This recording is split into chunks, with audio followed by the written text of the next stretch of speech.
Desde siempre, el ser humano ha consumido toda clase de drogas, bien para curarse o por mero placer. Drogas y cerebro, opiáceos y tranquilizantes, del placer a la dependencia. Alcohol, cocaína, morfina, pero todas ellas hacen mella en el cerebro.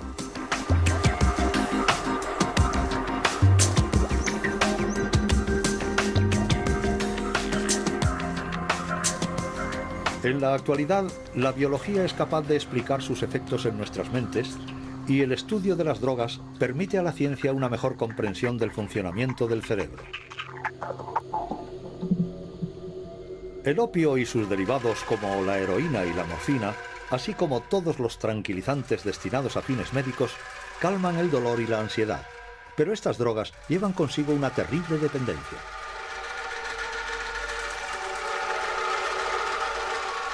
El opio, extraído de la savia de la adormidera, es una de las drogas más antiguas del mundo. Textos de Oriente Próximo, de Egipto con milenios de antigüedad, lo mencionan como un medicamento contra el dolor, la tos y el insomnio.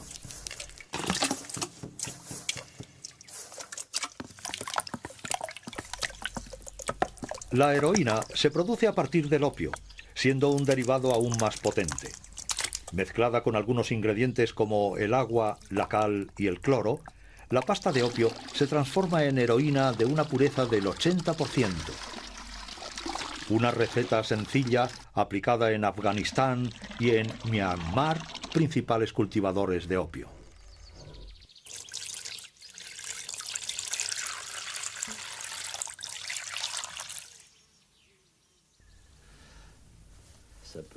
Creo que esta le va a gustar.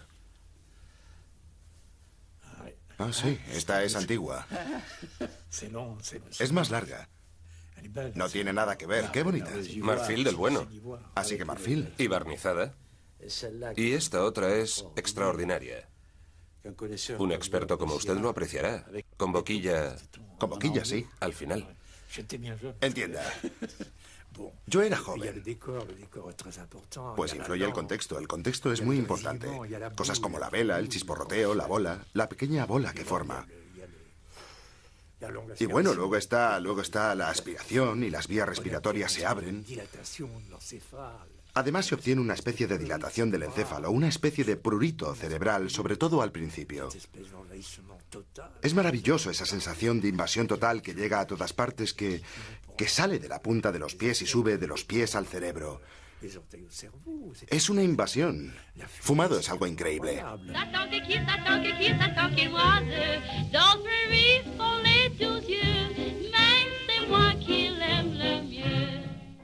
Esto es Saigón. Aquí vemos la fabricación del opio, pues todo el opio pertenecía a los gobernantes que se encargaban de venderlo. Era de buena calidad y el Estado participaba en su comercio.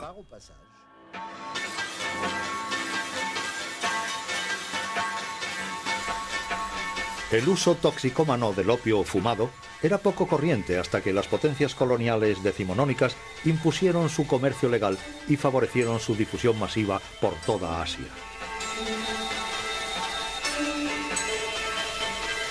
Desde la tintura de opio vendida en farmacias hasta los fumaderos más o menos clandestinos, el consumo del opio alcanza a los países occidentales y acaba siendo prohibido en la década de 1910.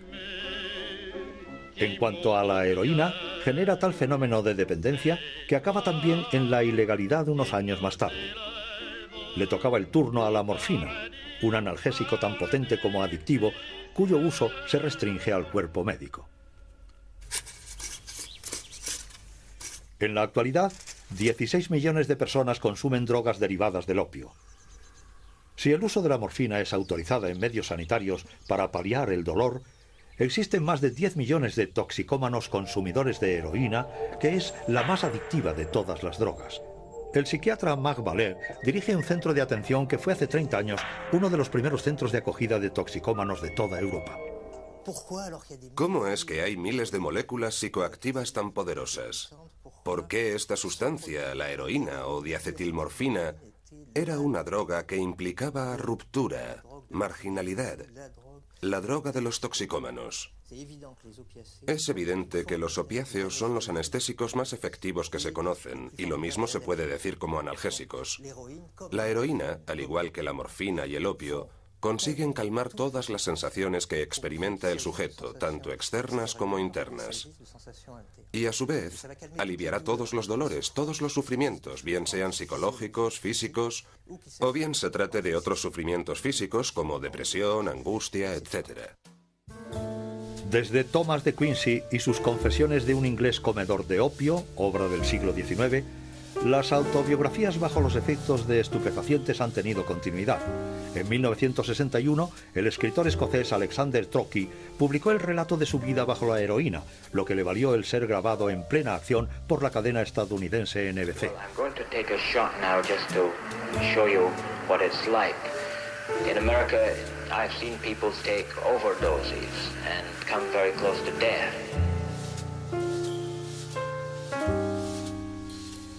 Alexander Trocchi murió a los 60 años de una sobredosis. Se puede pensar, y esa es mi esperanza, que los modelos neurobiológicos y psicológicos de la adicción nos van a permitir replantear de una manera mucho más extensa todos los problemas de sufrimiento físico y las enfermedades mentales. Creo que la psiquiatría va a experimentar una revolución con estos puntos de vista en los que se ve de una manera dialéctica la dependencia fisiológica y la dependencia psicológica como una explicación recíproca. Creo que al fin vamos a tener unos modelos en los que las perspectivas fisiológicas y las psicológicas van a poder complementarse dialécticamente las unas con las otras, responderse, dialogar y, en un cierto sentido, ejercitarse en una mejor comprensión de los fenómenos psíquicos en general.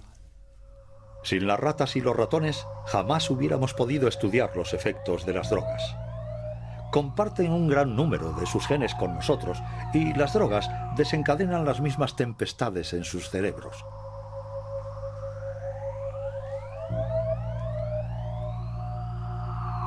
De hecho, la humanidad entera tiene una deuda moral con estos pequeños animales.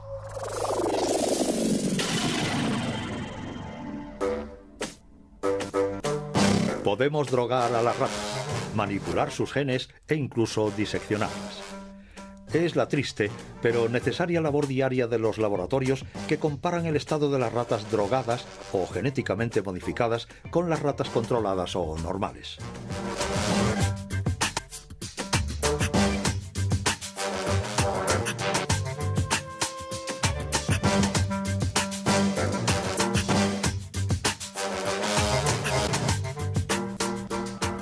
Como todas las drogas, la heroína, vista aquí bajo su forma cristalizada, y los derivados del opio, actúan pirateando el sistema de comunicación del cerebro, pues nuestro cerebro se pasa la mayor parte del tiempo hablando consigo mismo. Su buen funcionamiento se basa en el diálogo incesante entre nuestros 100 millones de células nerviosas, las neuronas. Para hacer circular la información, las neuronas envían mensajeros químicos denominados neurotransmisores. Bien sea el dolor, el placer o el ritmo en el intercambio de información, los neurotransmisores regulan un equilibrio sutil y complejo del que depende el conjunto de las funciones de nuestro organismo. Entre cada neurona existe un pequeño espacio en el que reina una intensa actividad. Es aquí, en la sinapsis, en donde actúan los neurotransmisores. Para hacer circular la información de una neurona a otra, se dirigen a sus receptores correspondientes.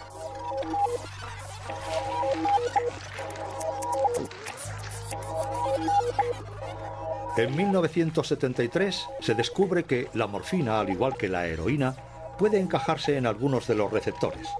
Un descubrimiento de gran calibre que ha permitido a científicos como Brigitte Kiefer explorar un sistema esencial en el funcionamiento del organismo. A partir de este descubrimiento, obviamente supusimos que no era nada normal que la naturaleza nos haya dotado de receptores específicos de una molécula producida por la adormidera. A priori no tenía ningún sentido. Así pues, dijimos que debían de existir moléculas naturales segregadas por el cerebro que deberían, en condiciones fisiológicas normales, interactuar con los receptores.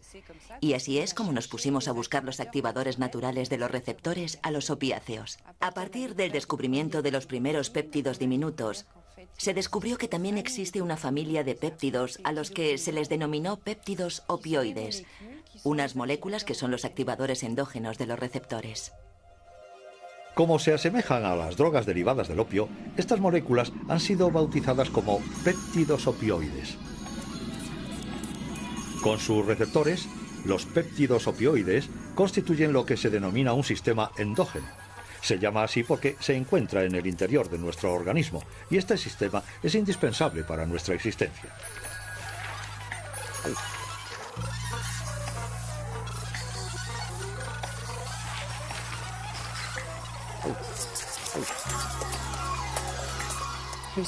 El sistema opioide endógeno va a ser activado, llamado a filas, en casos de situaciones estresantes y dolorosas.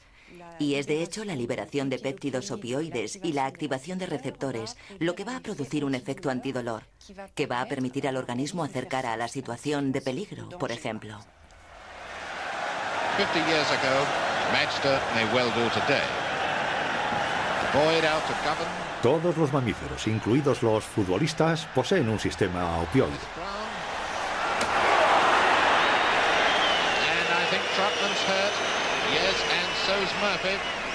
Durante la final de la Copa de Inglaterra de 1956, el portero alemán del Manchester City, Bert Treutmann, tuvo una mala caída y se fracturó las vértebras cervicales. El dolor debió de ser tan intenso que tuvo que haber perdido el conocimiento, pero estaba tan metido en el partido que sus péptidos opioides anularon su sufrimiento. Se levantó y siguió jugando hasta el final del encuentro.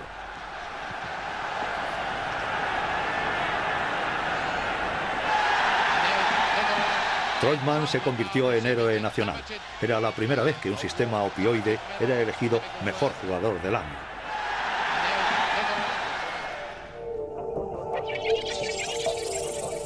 En el cerebro del cancerbero, los péptidos opioides estimularon a sus receptores en las zonas que controlan las sensaciones de dolor. Primero en la columna vertebral, que conduce hasta el cerebro todas las sensaciones experimentadas por el cuerpo. Después en el tronco cerebral, que controla los reflejos y los automatismos vitales como la respiración y el ritmo cardíaco.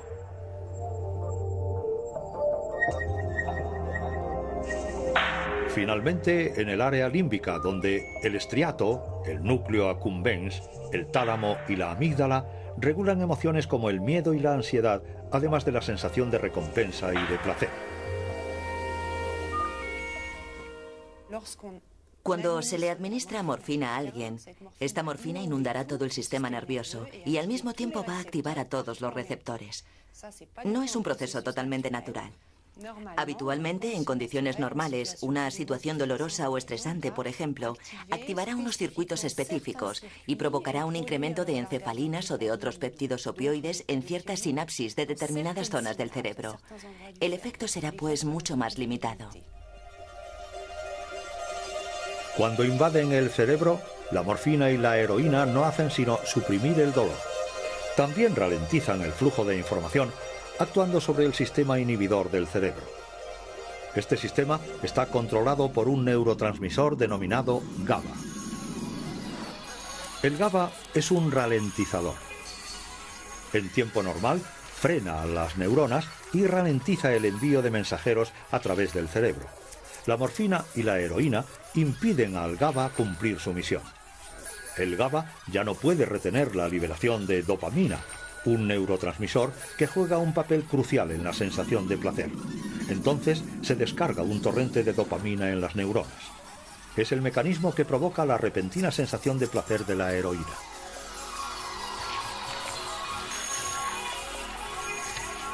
Este mecanismo tiene lugar en una zona muy concreta del cerebro, en la región del estriato, pero sobre todo en el núcleo accumbens, hoy considerado nuestro centro de placer, pues todas las drogas provocan un aumento masivo de la dopamina en esta zona minúscula. Emiliana Borrelli estudia el impacto de todos estos mecanismos en el funcionamiento del cerebro. Estudios realizados sobre animales han demostrado que este incremento de la dopamina podría corresponder a la sensación de placer. Y es por esto, es decir, por esta sensación, por lo que notamos algo al tomar una droga. Se debe a la dopamina, que nos lleva a tomar aún más droga. Así pues, este es quizás el primer paso hacia la adicción. Es la adicción lo que puede con estos cerdos. Cuando se entregan a esta extraña ocupación, los cerdos sometidos al experimento sienten un dolor leve y constante en sus mandíbulas. Estimulan así su sistema opioide y anestesian su angustia. Una costumbre que puede convertirse en adictiva. Debido a que este sistema tiene que ver a la vez con el dolor y con la recompensa, el opiáceo exógeno de referencia, la morfina, es un producto con dos efectos muy poderosos. Es un potente analgésico, pero es también una sustancia adictiva, porque efectivamente trabaja con los dos registros, con los dos tipos de circuitos. Brigitte Kiefer ha querido separar el efecto antidolor y el efecto adictivo de la morfina. Para ello, ha estudiado a los 3 receptores de los opiáceos: Mi, delta y kappa.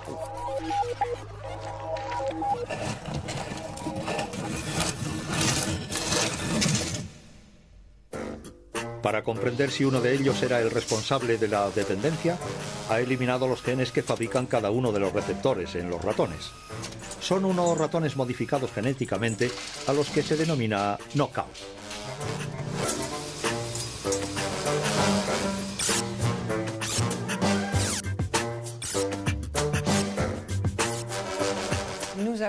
Hemos creado unos ratones en los que el gen de cada uno de los receptores ha sido eliminado. O sea, un gen en cada ratón.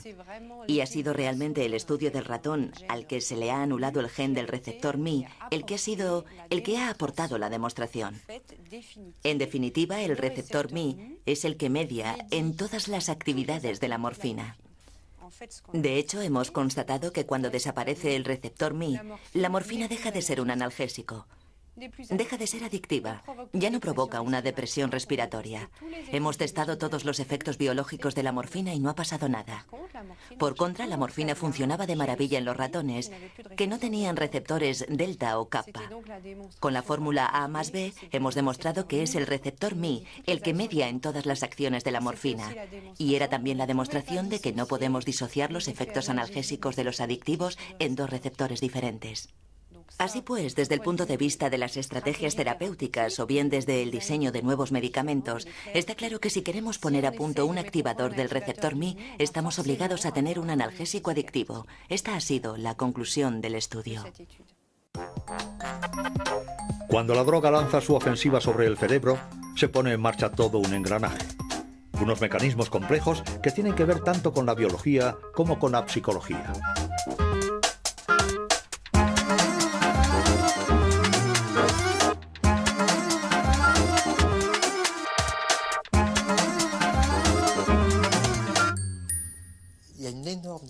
Existe una inmensa diferencia entre la dependencia, en el sentido de necesidad psicológica de tener una sustancia, y la adicción en su sentido pleno, que es el hecho de que para un sujeto en un momento dado, dicha sustancia se convierte en el centro de su existencia.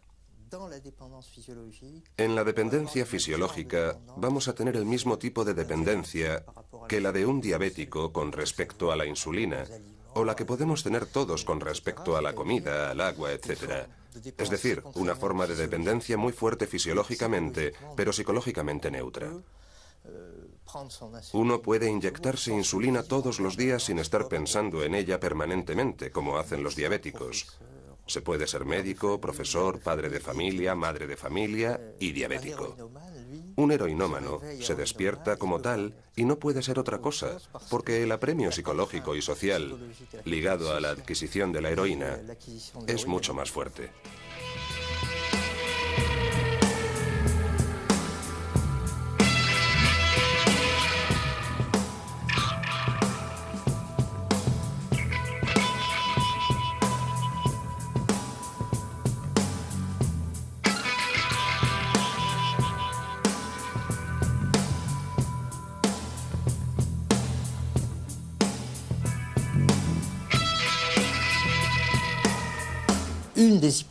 Una de las hipótesis generales que puede explicar la toma de esta sustancia es la hipótesis de automedicación. Se trata de individuos con problemas que han vivido experiencias dramáticas en su infancia, que tienen la autoestima por los suelos, que han visto, como dice Olivia Stein, sus sueños rotos. A menudo traumas importantes en la infancia o al comenzar la adolescencia y que han encontrado en la heroína a la vez una fuente de placer y un medicamento fuera de serie contra todo su malestar existencial. Luego, a posteriori, este medicamento y esta fuente de placer se convierten en una única fuente de dependencia. Lo que al principio era un encuentro como un flechazo entre una persona, un contexto y un producto, es ahora simplemente entre dicha sustancia y el cuerpo del individuo, la instauración de un proceso biológico de dependencia. La misma palabra, adicción, tiene una etimología realmente interesante, algo ya resaltado por el psicoanalista Jean Bergeret. Adictus en latín significa esclavo por deuda. Era la forma que tenían algunas personas de dejar su cuerpo como aval para pagar una deuda contraída en una fase de su vida, en la infancia, por ejemplo. Y mientras no fuera pagada, uno se convertía en esclavo por deuda. Ironically, the only relief from his demons is through the very poison that originally hooked him. The same heroin that will bind him ever more tightly to his living hell. But the blessed temporary delivery is not given through any noble, charitable motives. It's just the final step in Pete's carefully laid plan. He's made another junkie and another source of money. Sea cual sea la droga, los mecanismos de la dependencia aún están lejos de esclarecerse.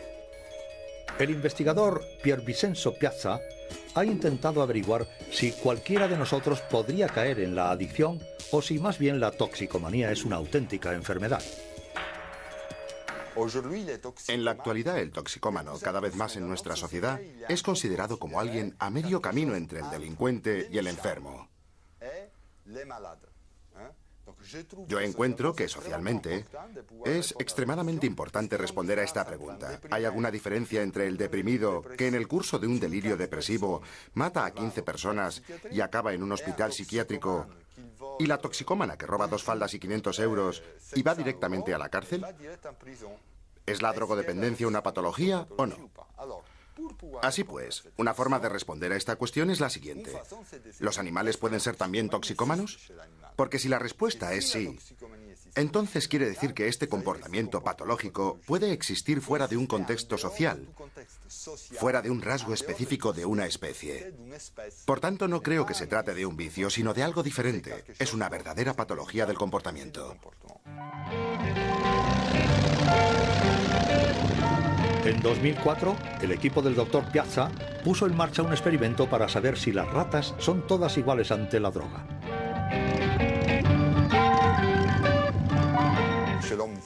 En el caso del hombre, no puedes coger a 300 individuos, encerrarlos, por ejemplo, en Carcasona, darles acceso libre a la droga y ver quién se hace toxicómano o quién no. Con los animales puedes, en cambio, con un grupo homogéneo de ratas, ofrecerles un acceso similar a la droga y ver cuál aprende a autoadministrarse la droga y cuál no. El Dr. Piazza ha adaptado los criterios más determinantes de la toxicomanía a unas ratas de laboratorio. Para esto, se ha ayudado del libro de referencia de los psiquiatras, el DSM-4, un manual de diagnóstico de los problemas mentales. El primer criterio de adicción es que el toxicómano dedica mucho tiempo a buscar la droga y nunca consigue limitar el número de tomas. Los investigadores han enseñado a las ratas que solo podían obtener la droga en ciertos periodos del día. Cuando la droga ya no está disponible, una rata normal deja enseguida de reclamar su dosis.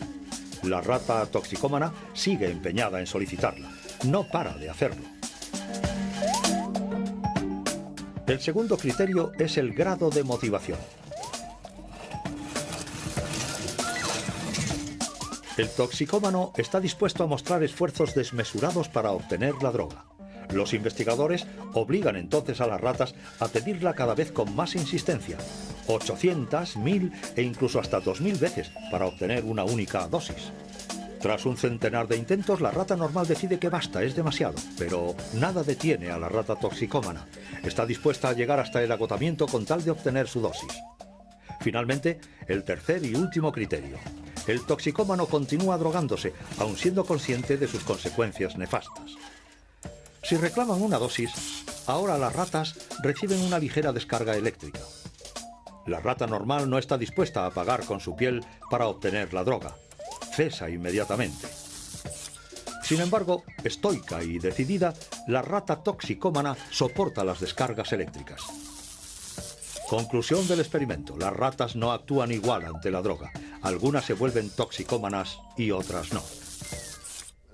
Lo interesante es que hemos visto un porcentaje de ejemplares que era muy similar al porcentaje de individuos en el caso de los humanos. En estos últimos, si sumamos a los consumidores y a los toxicómanos, pues depende del tipo de droga, está entre un 10 y un 30%, mientras que en los animales hemos visto que un 17% supera estos criterios de toxicomanía. This man came to Switzerland when he was 44. This one at age 16. This one at 37. And this one at 63. This one left it when he was just 18.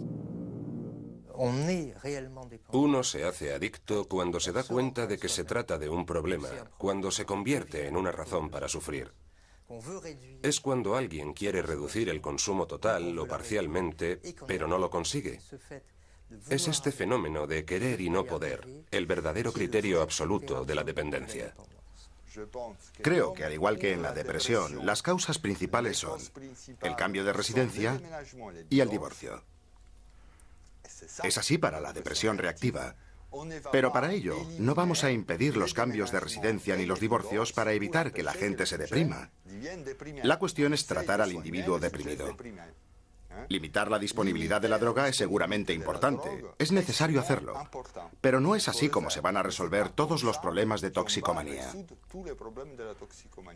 La drogodependencia es un verdadero problema médico. Y como para la depresión y otras patologías psiquiátricas, es comprendiendo los mecanismos de estos desajustes e intentando arreglarlos cómo se podrá llegar al corazón del problema. Ciertos medicamentos plantean también este problema de dependencia. Son tratamientos concebidos para aliviar la angustia, pero de una manera menos radical que la heroína. Ya apenas se utiliza el hidrato de cloral, los temidos barbitúricos y los medicamentos a base de meprobamato. Todos estos tranquilizantes provocaban una dependencia severa. En la actualidad, los médicos prescriben a sus pacientes enfermos de angustia ansiolíticos como el Valium, el Xanax o el Lexomil, unas moléculas que se denominan benzodiazepinas. En los enfermos de ansiedad, ciertas áreas del cerebro como el estriato o el hipocampo sufren desajustes. Pero el principal destino de los medicamentos es la amígdala, que desencadena los reflejos del miedo y de la ansiedad. La acción exacta de las benzodiazepinas sobre las neuronas ha sido siempre algo misterioso. Hans Möller, un gran especialista en la ansiedad, fue el primero en comprenderlo. Normalmente la ansiedad es algo esencial para cada uno de nosotros. Sin ella ya estaríamos todos muertos. Nadie atravesaría una calle. Por tanto, la ansiedad es algo fundamental. Pero hay pacientes que sufren de exceso de ansiedad. No sé si han visto alguna vez a alguien en plena crisis de ansiedad. Da auténtico pavor. Estas personas pueden estar sentadas en un restaurante, en la oficina, en casa, y de repente, sin un desencadenante evidente, se quedan rígidos, sudan, su corazón se acelera y piensan que ya les ha llegado su último momento. Son incapaces de moverse, de levantarse, y tras una hora, el ataque aminora o desaparece. La ansiedad en estos pacientes es devastadora. Debemos encontrar un medio para ayudarles. Hans Möller descubrió que benzodiazepinas como el Valium actuaban sobre el sistema de ralentización del cerebro, el sistema del GABA.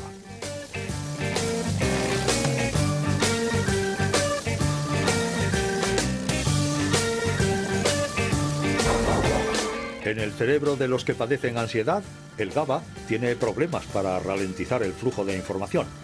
Lo que hacen las benzodiazepinas es activar el freno de mano cuando se embala el sistema. Lo que las drogas hacen es actuar como el servomecanismo del freno de un coche. Mejoran el sistema de frenado, el sistema inhibidor. Pero las drogas no pueden activar dicho freno. Cuando uno conduce un coche y decide pisar el freno, el servomecanismo hace el freno más eficiente. En tiempo normal, el GABA estimula sus receptores y ralentiza la transmisión nerviosa.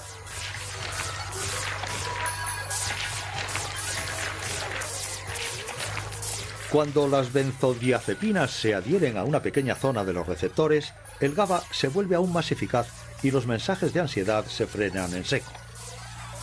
Las benzodiazepinas son muy eficientes, tanto que algunos no lo tienen nada fácil. Ciertos pacientes también muestran dependencia, tienen problemas para detener la medicación. Por eso se debería tratar a los pacientes con benzodiazepina por un periodo de tiempo limitado.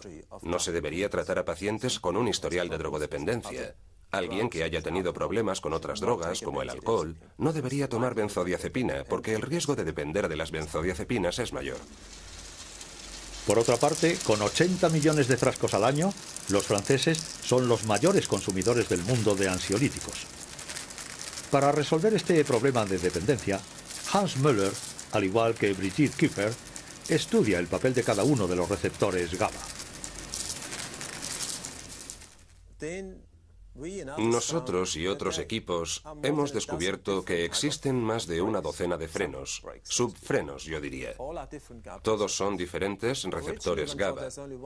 Al principio se creía que solo existía uno, el mismo en todo el cerebro, pero no es así.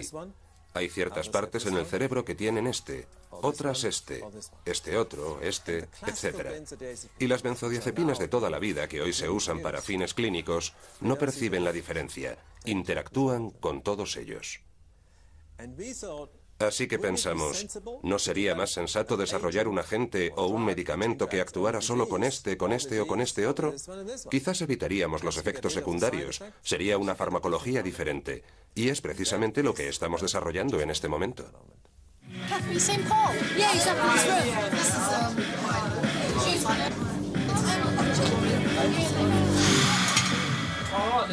Mientras llegan las nuevas generaciones de ansiolíticos, los pacientes no deben interrumpir bruscamente el tratamiento, pues con medicamentos como la heroína, el cuerpo se adapta y reclama su dosis.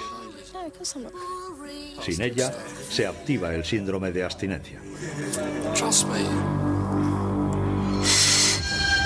The first smoke of heroin can make you throw up, but some people still go back for more. If you get into it, your looks will start to go, and you'll feel even worse. Una vez que su organismo se ha habituado es cuando se llega a la situación típica del heroinómano que nos viene a pedir ayuda diciendo: empecé a tomar heroína porque era un goce extraordinario, un placer superior al orgasmo. Era fantástico porque me hacía olvidar todos mis problemas existenciales, se acababan mis preocupaciones. Ya no tenía ningún tipo de problema existencial, se acababa el sufrimiento. En la actualidad solo tomo la heroína para estar normal. Sin embargo, si la dejo, experimento un sufrimiento absolutamente terrible. Este sufrimiento es psicológico. Vuelven a aflorar mis angustias, no consigo dormir. Pero este sufrimiento es también físico, fisiológico. Me duele todo, los músculos, los huesos, me provoca diarrea, vómitos. He needs a shot now, and he needs it badly. But this is the last one. After he's feeling better, he'll quit. Never touch the stuff again. At first, it all seemed like such harmless fun. It was hip to go along with the gang. But where's the gang now? Why aren't they with him when he needs them most? Too late, he realizes that by joining to belong, He's more alone than ever. This is the one trip he must take all alone. Only he himself can experience the unbearable agony of withdrawal. Alternately, he will feel El típico síndrome de abstinencia de los toxicómanos radica en el cerebro. Para seguir funcionando con normalidad, el cerebro está obligado a modificar sus interconexiones y su equilibrio. 72 hours, then continue for 2 more weeks. In the meantime, he must obey the rules of the drug addict's world of secrecy. La primera vez que alguien se expone a una droga es por curiosidad. Es simplemente una sobreestimulación de sus neuronas. Cuando la situación se vuelve crónica, o sea, cuando el que la probó continúa tomándola, es algo celular. Experimenta, ¿cómo decirlo?, una especie de memoria celular. Por tanto, no es la memoria del individuo la que interviene, sino la memoria precisamente neuronal. Primero debemos saber que antes de experimentar el llamado mono, el cerebro ya se ha vuelto dependiente. Digamos que en la persona que se vuelve dependiente, es decir, que consume droga de manera continua y en grandes cantidades, su cerebro cambia de estado. Va a entrar en una fase que se llama estado de dependencia. Y efectivamente es un estado en el que se va a acostumbrar a la presencia de la droga y tratará de compensarlo en el sentido inverso. En el caso de los opiáceos, de la heroína, por ejemplo, sabiendo que la heroína es inhibidora de las neuronas a fuerza de estar constantemente inhibidas, estas van a desarrollar unos fenómenos compensadores y, en cierto sentido, van a lanzar unos sistemas excitadores. Mientras el cerebro esté bajo la heroína, estará mantenido bajo inhibición y progresivamente regresará a un estado nuevo de equilibrio que es similar al normal, pero bajo la heroína, porque los efectos inversos han sido potenciados. Si le quitáramos la heroína de golpe, ¿qué sucedería en ese momento? Se pasaría a otro estado de forma radical, cambiaríamos de nuevo el equilibrio. Si el inhibidor general ya no está presente, van a salir a flote todos los efectos excitadores, que en definitiva no son sino el mono. Ahora, existen tratamientos que permiten a los toxicómanos dejar la heroína sin sufrir la abstinencia. Desde su distribución en una prisión de Nueva York a principios de los 70, el recurso a los opiáceos de síntesis se ha generalizado. La metadona y la buprenorfina sustituyen a la heroína en el cerebro, pero actúan con menos fuerza en los receptores. De ahí su nombre de tratamientos sustitutivos. La metadona es algo que evita el mono. En un drogodependiente ocupa continuamente los receptores. Por tanto, no hay síndrome de abstinencia ni una búsqueda compulsiva de la droga. Está en un estado relativo de equilibrio que hace que pueda interactuar casi con normalidad con la sociedad. Con esto también se vuelven adictos a la metadona o a la buprenorfina. Sin embargo, no se da el subidón que sienten los heroinómanos bajo el efecto de la droga, porque la metadona y la buprenorfina no alcanzan un nivel de concentración tal que provoque el efecto de búsqueda en el toxicómano. A un nivel fisiológico puro, podemos decir que reemplazar la heroína por la metadona o la buprenorfina no es sino sustituir una droga por otra. Sustituimos una droga prohibida por otra legal. Una droga que vale muy cara por otra suministrada por la sociedad. Una sustancia de acción corta e intensa por unos productos de acción menos intensos pero mucho más duraderos. Los tratamientos de sustitución no son la panacea. Los investigadores desearían dar con un tratamiento que curara la adicción en vez de disminuirla. Para ello, la investigación se interesa de cerca en la dopamina, el neurotransmisor ligado a la sensación de placer provocada por las drogas. Exactamente como para los opiáceos o el GABA, existen varios tipos de receptores a la dopamina. Y es uno de ellos, el receptor D2, el que parece jugar un papel crucial en la dependencia de las drogas. Para estudiarlo, los investigadores recurren a ratones modificados genéticamente. Con el objetivo de poder estudiar el papel del receptor D2 en su respuesta a las drogas, pero digamos también en su función fisiológica cotidiana, hemos creado unos animales knockout, en los cuales el receptor D2 no se hace evidente.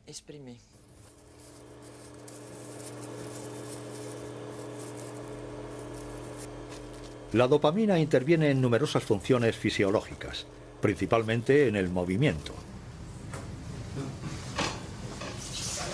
Este extraño cachivache permite medir la coordinación motriz.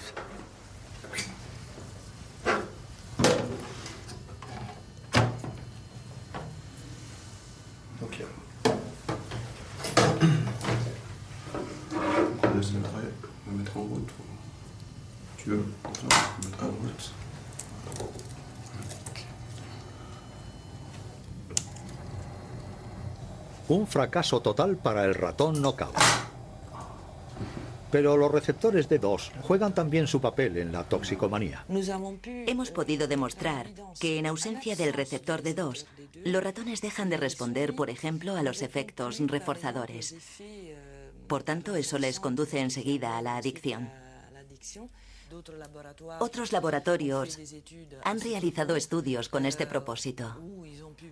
Han podido ver que en una población animal, sírvanos de ejemplo de nuevo el ser humano, hay individuos que son más vulnerables a la toma de drogas que otros. Está claro que cada cual tendrá un grado de dependencia acorde a cómo hayamos nacido. Cada uno de nosotros posiblemente tengamos tasas de dopamina o de neurotransmisores diferentes. También influye el código genético. No es el mismo en cada individuo. Cada uno es diferente del resto. Por ejemplo, yo no lo sé, pero yo podría tener muchos más receptores D2 con respecto a otro. Y en consecuencia mis reacciones frente a la droga pueden ser diferentes en relación a otra persona. Nora Volkov dirige el organismo público estadounidense coordinador de todas las investigaciones acerca de las drogas. Descubrió que los toxicómanos tenían pocos receptores D2 y viceversa, que las drogas provocaban una aversión en las personas que poseían muchos. Esta es una cuestión muy importante. ¿La reducción de receptores D2 que observamos en toxicómanos es consecuencia del abuso de las drogas o más bien refleja el hecho de que estos niveles, al ser bajos, los receptores los hacen más vulnerables a las drogas? Como resultado de estos estudios y contrastándolos con los del resto, he llegado a la conclusión de que una tasa alta de receptores de dopamina D2 protege contra la toma de drogas. Es un factor de protección. Poseer una tasa de receptores baja le hace a uno más vulnerable a las drogas. Esto puede abrir un amplio campo de investigación. Es un auténtico desafío para la ciencia. ¿Cómo se puede actuar sobre el número de receptores D2 sin alterar el equilibrio del cerebro?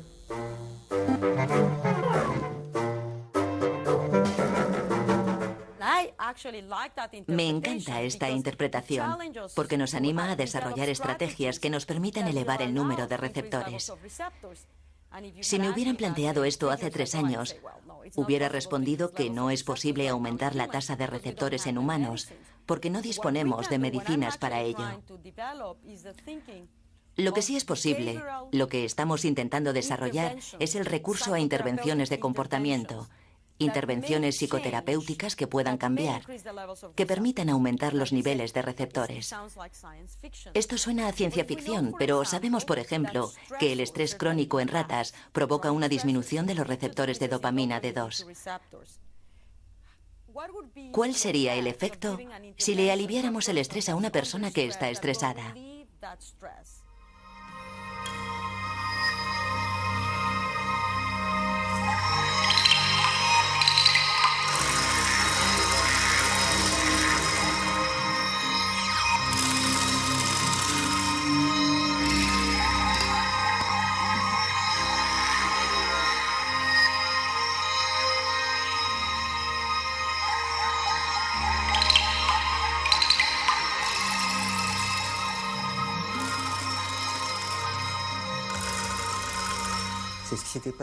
Es lo que pasó en los años 60 con los soldados estadounidenses en Vietnam. Se habían enganchado a la heroína, una heroína de gran calidad. Habían tomado mucha y repetidamente, o sea, eran muy adictos. El gobierno de Nixon había previsto programas de metadona y centros de desintoxicación para desenganchar a sus soldados. Una inmensa mayoría consiguieron superarlo, no les hizo falta recurrir a estos programas y dejaron de tomar heroína. El tratamiento antidependencia para los soldados estadounidenses fue simplemente el fin de la guerra de Vietnam, la vuelta a casa. La experiencia de consumir droga es algo muy fuerte, golpea duro y deja de alguna forma una huella que, por otra parte, está muy ligada al contexto.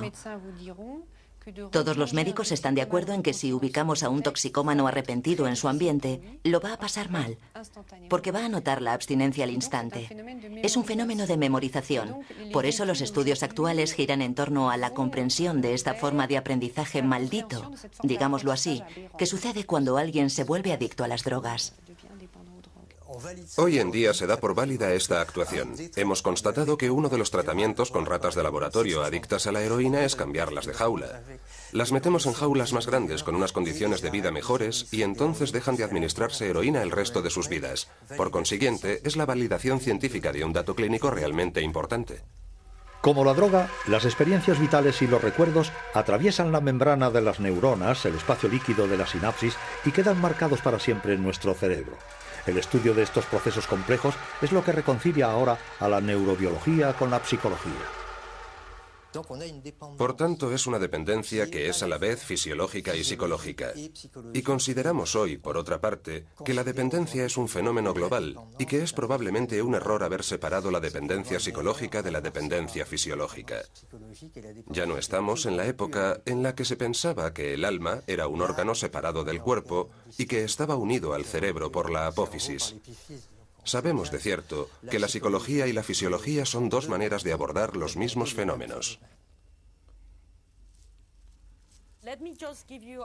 Permítanme darles un excelente ejemplo de un estudio de Michael Meaney que acaba de ser publicado recientemente. En él muestra que a una rata, cuando su madre no tiene contacto físico con ella, eso le lleva a silenciar un gen que hace al animal más sensible al estrés.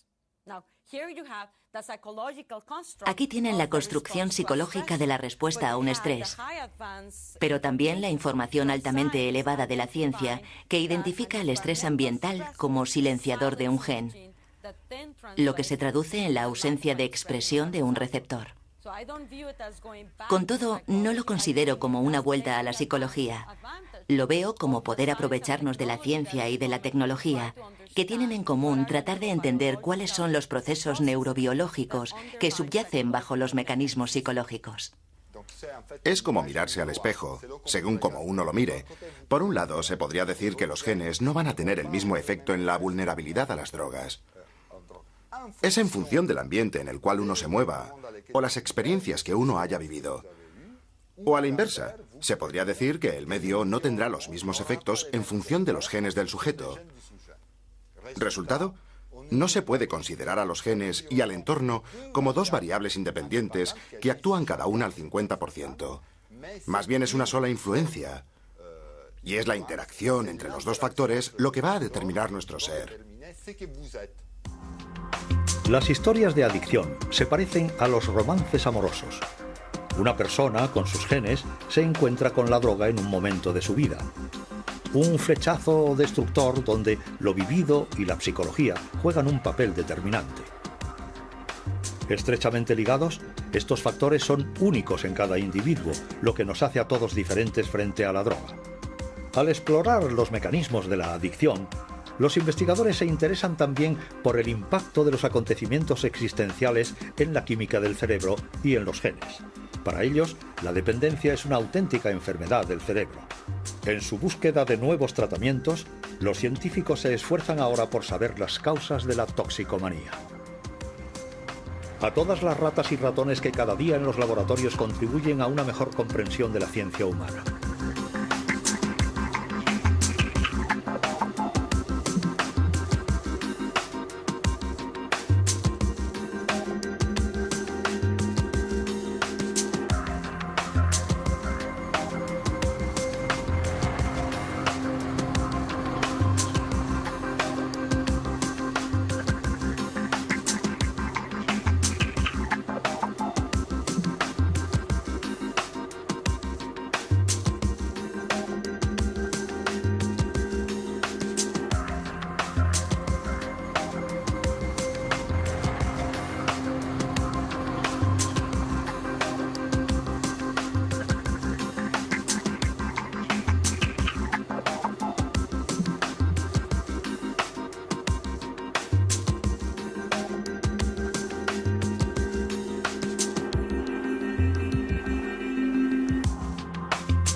El opio, extraído de la savia de la adormidera, es una de las drogas más antiguas del mundo.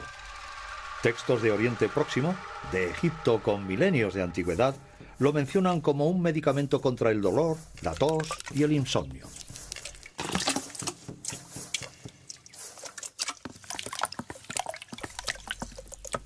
La heroína se produce a partir del opio, siendo un derivado aún más potente. Mezclada con algunos ingredientes como el agua, la cal y el cloro, la pasta de opio se transforma en heroína de una pureza del 80%. Una receta sencilla aplicada en Afganistán y en Myanmar, principales cultivadores de opio.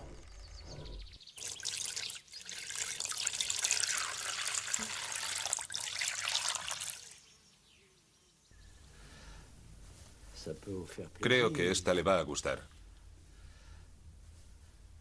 Ah, sí, esta es antigua. Es más larga.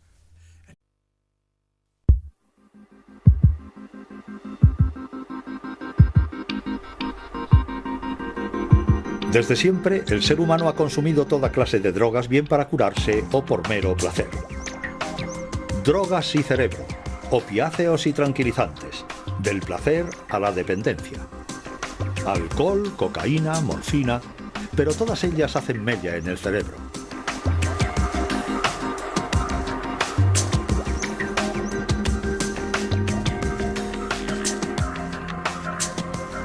En la actualidad, la biología es capaz de explicar sus efectos en nuestras mentes y el estudio de las drogas permite a la ciencia una mejor comprensión del funcionamiento del cerebro. El opio y sus derivados como la heroína y la morfina, así como todos los tranquilizantes destinados a fines médicos, calman el dolor y la ansiedad, pero estas drogas llevan consigo una terrible dependencia. Si el uso de la morfina es autorizada en medios sanitarios para paliar el dolor, existen más de 10 millones de toxicómanos consumidores de heroína, que es la más adictiva de todas las drogas. El psiquiatra Marc Vallée dirige un centro de atención que fue hace 30 años uno de los primeros centros de acogida de toxicómanos de toda Europa.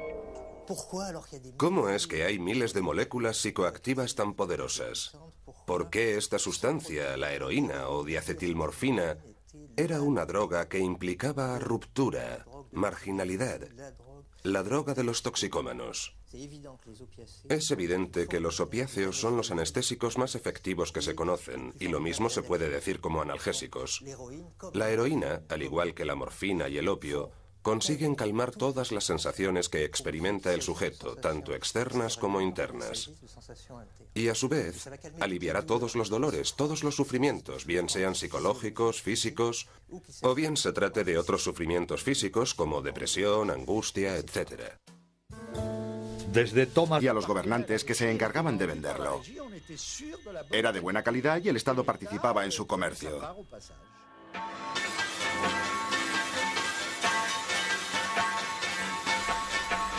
El uso toxicómano del opio fumado era poco corriente hasta que las potencias coloniales decimonónicas impusieron su comercio legal y favorecieron su difusión masiva por toda Asia.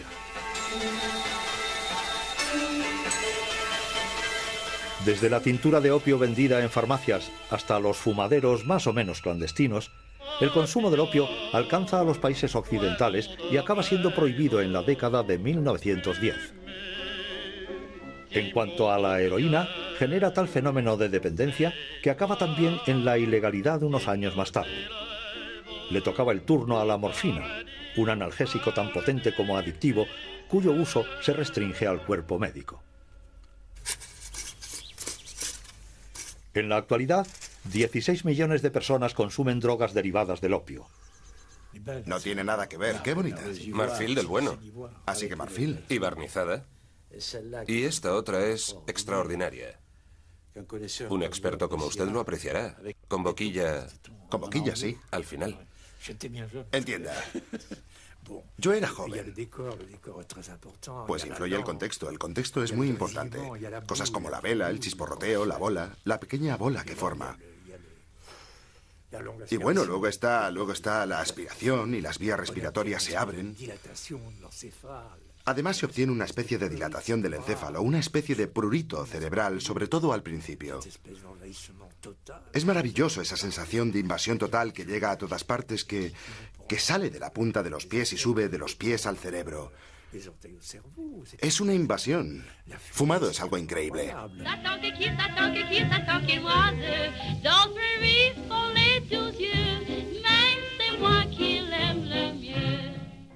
Esto es Saigón.